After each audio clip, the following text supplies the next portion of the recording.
Aujourd'hui, le problème c'est quoi avec l'humanité? Le diable a déjà envoûté le monde au point que le monde n'aime pas la vérité. Le monde n'aime pas la vérité. Quelqu'un qui se lève pour parler de la vérité, il devient un homme à abattre. Oui. Voilà. Alors, si il faut qu'on me tue à cause de la vérité, je le dis encore, qu'on le fasse. Donc, ça ne me fait pas de la peine. Lorsque je reçois des menaces, moi je dis, le Seigneur Jésus, le Dieu que je sers malgré l'adversité, ce Dieu-là ne m'abandonnera jamais. Il ne m'abandonnera jamais. Alors, je suis en train de faire le point par rapport à la magie sainte. La magie sainte, en fait, le mot qui convient, c'est tout simplement la magie catholique. Alors, on parle de la magie sainte parce que c'est du satanisme qui se présente avec une façade chrétienne. On peut lire la Bible, on peut citer le nom de Jésus, mais la grande question qu'il faut se poser, c'est quel Jésus? Est-ce que c'est Jésus-Christ ou bien c'est un autre Jésus? Voilà. Ok. Ça c'est un. De deux, quand nous prenons la source même de cette magie ou l'origine de cette magie,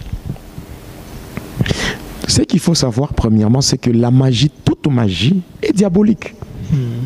C'est diabolique.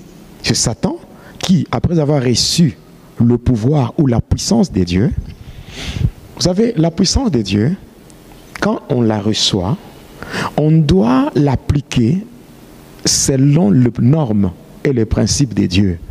Lorsque vous prenez la puissance des dieux, vous l'utilisez selon vous, vous falsifiez les normes, ce n'est plus Dieu. Et là, ça devient diabolique. Parce que le diable étant une créature, il a trouvé où la puissance? Chez Dieu. Mais après, est-ce qu'il est resté dans le principe de Dieu? Oui. Non. Il n'est pas resté dans le principe de Dieu. Voilà pourquoi.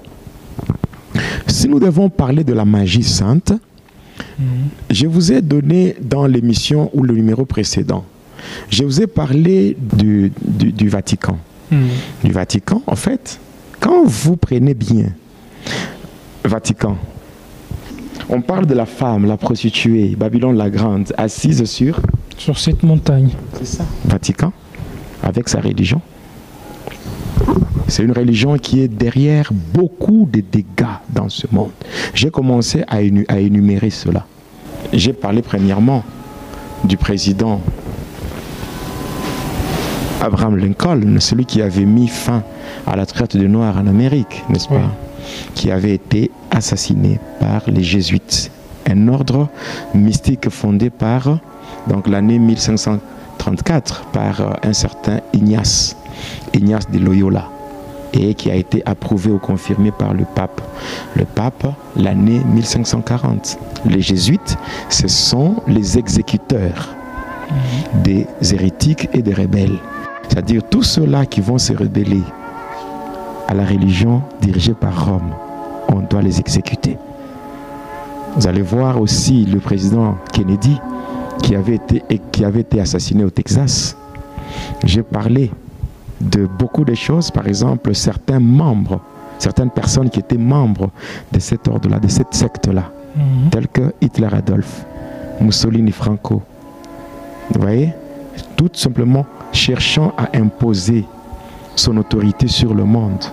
Il y a eu combien? Plus de 30 millions de personnes qui ont trouvé la mort par rapport à la Deuxième Guerre mondiale. Et parmi ces gens-là, il y avait 6 millions de juifs. Vous connaissez la suite avec le mouvement nazi et tout et tout. Vous voyez? Par rapport au Vatican, n'est-ce pas? Le Vatican contrôle toutes les richesses de cette terre. Comment ça? Mais oui.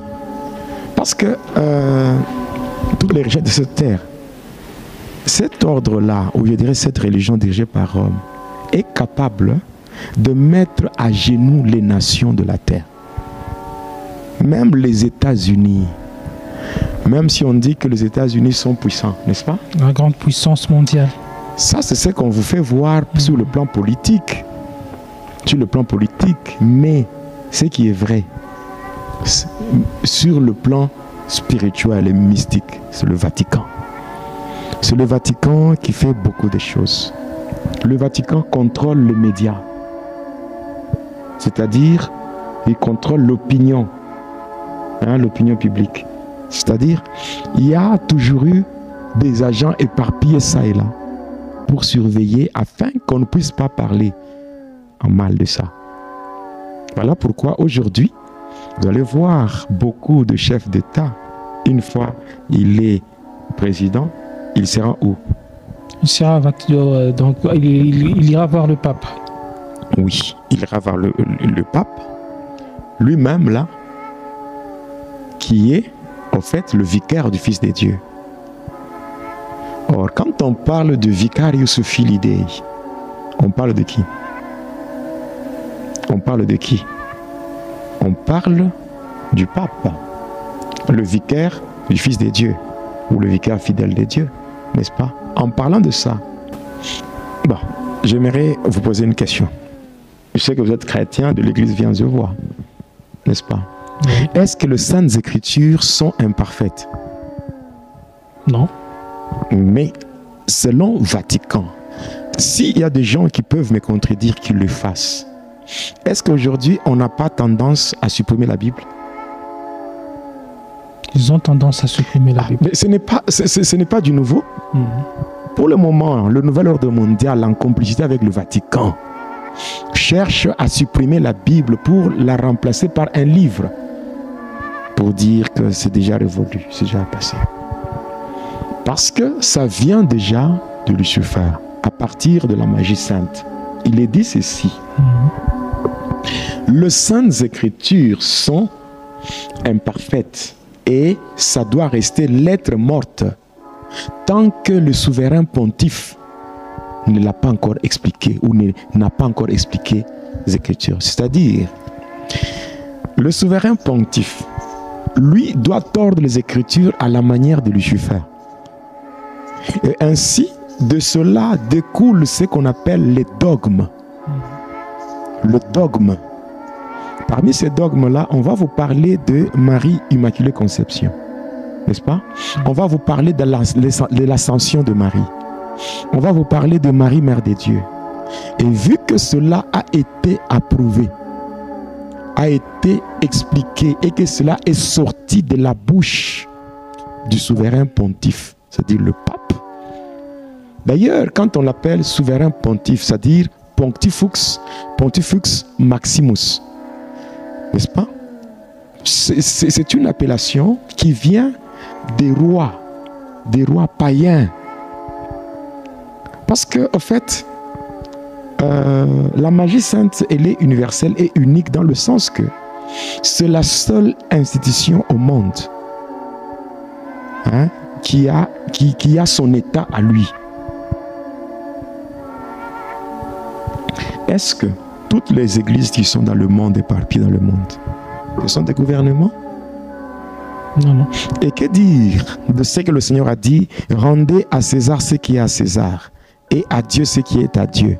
Vous ne voyez pas qu'il y a contradiction? Je ne sais pas si vous me comprenez. Oui, on vous comprend. Vous ne voyez pas la contradiction? Est-ce que les affaires de César ont un rapport avec les affaires de Dieu? Non. Jésus lui-même a fait la part des choses. Il dit, rendez à César ce qui est à César et à Dieu ce qui est à Dieu. Donc, les choses de Dieu ont une dimension spirituelle. Maintenant, quand vous voyez une religion qui a son état, tout un gouvernement physique dirigé par César, là c'est déjà un problème.